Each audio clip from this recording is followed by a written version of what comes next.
खबर शामिल करते हैं इस्लामाबाद से। बिजली की लोड शेडिंग की गूंज कौमी असेंबली तक पहुंच गई। तफसीलात के मुताबिक बिजली की लोड शेडिंग से अरकान कौमी असेंबली भी परेशान दिखाई देते हैं। डिप्टी स्पीकर कौमी असेंबली की ज़ेर सदारत इजलास हुआ।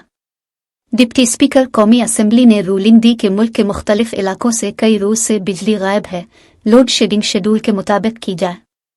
शेड्यूल से हटकर लोड शेडिंग पर पार्लियामेंट बास करेगी।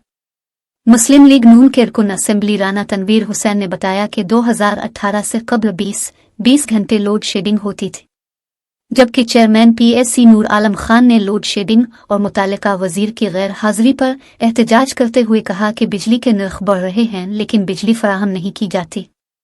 10 दिन बिजली गायब रहती है, वजीर तवानाई अवान में आकर वजाहत क्यों नहीं देते।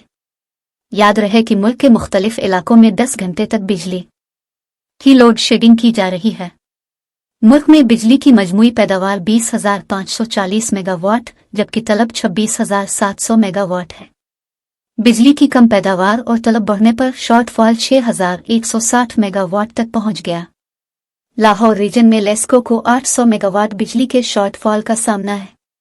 लाहौर में बिजली की तलब 5,400 और रसद 4,600 मेगावाट है, जबकि इससे कबल मुल्क में मजमूई पैदावारी सलाहियत के मुकाबले में सिर्फ 50% बिजली पैदा किए जाने का इंकशाफ हुआ था। 41,000 मेगावाट बिजली की पैदावार की सलाहियत होने के बावजूद सिर्फ 20,000 मेगावाट बिजली पैदा किए जाने का इंकशाफ हुआ। मुल्क में गर्मी की शदीद लहर आने के बाद बिजली की तलब में इजाफा हुआ, ताहम बिजली की पैदावार में फिर भी इजाफा नहीं हो सका। मुल्क में इस वक्त पिन बिजली ज़राए से 5,234 मेगावाट जबकि सरकारी थर्मल पावर प्लांट से 1,804 मेगावाट बिजली पैदा की जा रही है।